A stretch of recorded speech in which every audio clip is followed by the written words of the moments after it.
Indian cricket fans కి వరుసగా shocking updates అయితే వచ్చాయి. ఒకవైపు జస్ప్రీత్ బుమ్రా శ్రీలంక టెస్ట్ సిరీస్ కి అయితే దూరం అయ్యాడు. మరోవైపు అభిషేక్ శర్మ ఏకంగా 233 పరుగులతో విధ్వంసం సృష్టించాడు.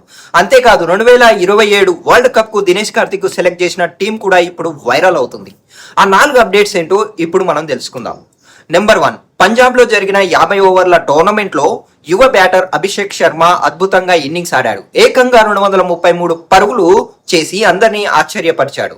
తన ఇన్నింగ్స్ లో 25 సిక్స్లు 15 ఫోర్లు బాదుతూ బౌలర్లపై పూర్తి ఆధిపత్యం చెలాయించాడు. Number 2, Bharat Sri Lanka test series కు ముందు star all rounder Ravindra Jadeja practice start చేశాడు.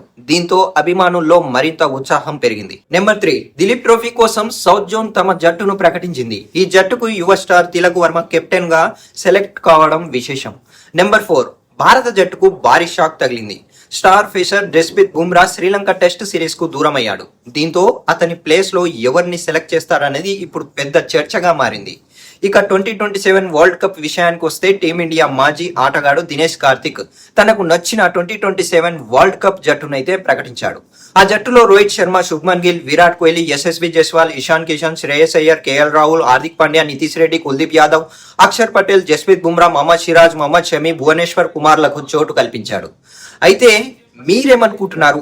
బుమ్రా స్థానంలో శ్రీలంక సిరీస్ కి ఎవరిని తీసుకోవాలి? అలాగే దినేష్ కార్తిక్ సెలెక్ట్ చేసిన 2027 వరల్డ్ కప్ జట్టుకు మీరు 10లో ఎన్ని మార్కులు ఇస్తారు?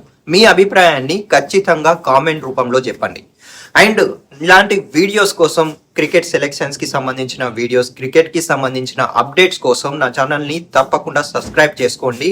అండ్ మీ ఫ్రెండ్స్ అండ్ ఫ్యామిలీతో ఈ వీడియోస్ ని షేర్ చేయండి. Thank you for watching.